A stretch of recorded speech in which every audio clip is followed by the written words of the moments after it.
What is going on, guys? I'm the Seiko, and welcome back to another video. Today I have a Super Mario 3D World gameplay. I planned to do this for a while ago, never got around to doing it. Finally having it, a lot of gameplays to use. This is one of my favorite of the 8 I have on my folder. This is really good. A lot of cool stuff happens. I go to like two bosses I think in this game. A lot of cool levels that I go through. So it's a really good gameplay in my opinion.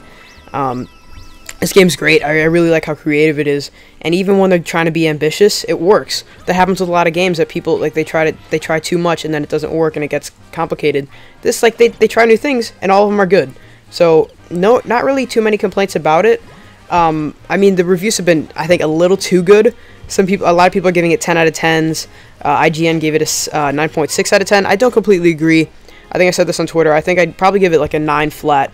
I mean, or maybe a little more than that. I haven't played the entire game yet, so maybe I can't give a full opinion, but from what I've played so far, not a 10 out of 10. I think it's a little too much, but still, it's the best game for the Wii U. No doubt about that. There's no other game for the Wii that's better than this at the moment, and I think it's going to stay like this for a while, depending on how the new games for the Wii U are going to be in the spring. So, as the year wraps up, it's been the Wii U. This is the Wii U's first full year. It came out in 2012 November 18th. That's when I got it on midnight on launch day. And just in review, the Wii U has not had a very good year. It's a lot of games, a lot of months were empty. Like they had Wind Waker, but that's a remake. They had Wonderful 101. That game sucked. Other than that, there wasn't that much coming out for the Wii U. And most of the games that I have were from launch day. They got a good amount of launch titles, but other than that, 2013 was really empty.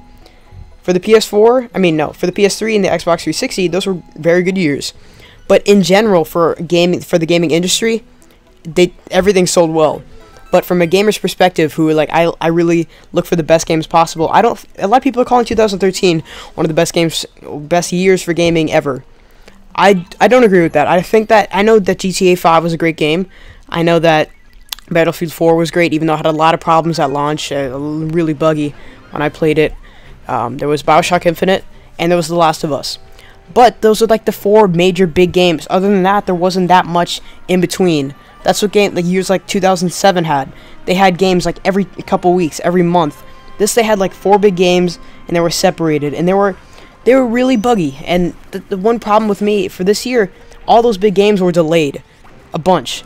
And Battlefield 4 should have been delayed because it had a ton of bugs. It was ridiculous. It was awful. And then GTA 5 was delayed from, it was supposed to come out in March, came out in September. Last of Us was delayed like 3 times. It was supposed to come out in 2012 in December, came out this year in June. BioShock was delayed like 3 times.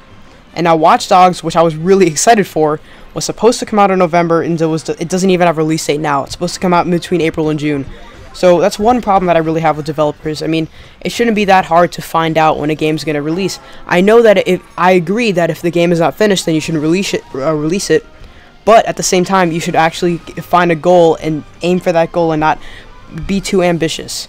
You shouldn't go for like, okay, we can finish this in a few months if it's going to be awful, like Battlefield 4. But you should know when to have. You shouldn't have a date ready. It shouldn't be that difficult to find a date, which is really frustrating for me because I pre-ordered Watch Dogs a few months ago. Now I don't know what I'm going to do with my pre-order. I don't know if it's canceled or not. It's annoying because I mean now with the PS4 and the Xbox One, they came out. The launch titles weren't very good. Knack and that sucked. Rice, whatever. That was like those are the 2 like console exclusives, and those weren't even that good. I haven't played it myself, but that's what I've seen from reviews. They both got like 6s in general. Other than that, there wasn't really that. The launch lineup wasn't that great, and even everything that came up for the launch was already available on the previous generation. So there wasn't a whole lot of point to get them this year because Watch Dogs, being like the only big game for the launch of those consoles, didn't even come out. So there wasn't a lot of point to get it. That's why I didn't get a new console, mainly because there's not really a point. Because every game that's already out, you can get already, and the games that were only on there, they suck. So although people are saying that 2013 was a good year for gaming, I think 2014 is going to be at least twice as good because now that they have the new generations out, all these new franchises are going to start. There wasn't a lot of franchises that came out this year. The Last of Us, maybe. I don't know if that's going to be a full-on like Uncharted, but I don't know. really, if there are any like new franchise, there's nothing that I saw that's like a spark. Like, yes, they're gonna have a series of games. It's gonna be the next Call of Duty or Assassin's Creed. No, all the really good games this year were sequels, and that's true. Aside from The Last of Us, GTA 5, BioShock Infinite, that's like the third one, and Battlefield 4, Assassin's Creed 4.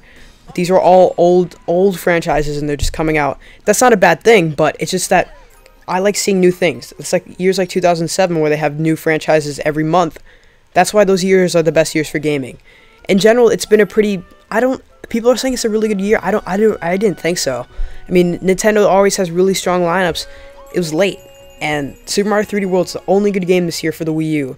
Really the only good game. I can't think of anything else. Wind Waker is a remake. I don't really count that as a new game, but just besides that, there wasn't anything that great. And Nintendo is a big voice in the gaming community, and that's true. Even though their sales may not be doing as well, you can't deny that they're still part of the gaming industry, and they really affect it.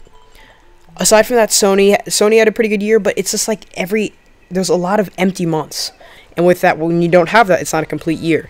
It's also the end of the consoles, so that's when the developers are most familiar with them, and that's why the sequels are the best. I mean, if you think about it, all the games that came out this year are probably the best in the franchise because the developers are really familiar with the console. But now that I'm glad that this happened in 2014, because all the games that launched for Xbox One and PS4 weren't that great. 2014, that gives developers a whole new chance to do that. So I'm really excited for that. I think 2014 is going to be a better year. Let me know what you think in the comments. Personally, I don't think that 2013 was that great of a game. Personally, I don't think that 2013 was that great of a year. Let me know what you think. As well, I'm very excited for the next year. It's gonna be one of the best. I think it's gonna be one of the best in history. Next year's gaming life. So thanks for watching. Remember to leave a like rating if you did enjoy, and I'll see you next time.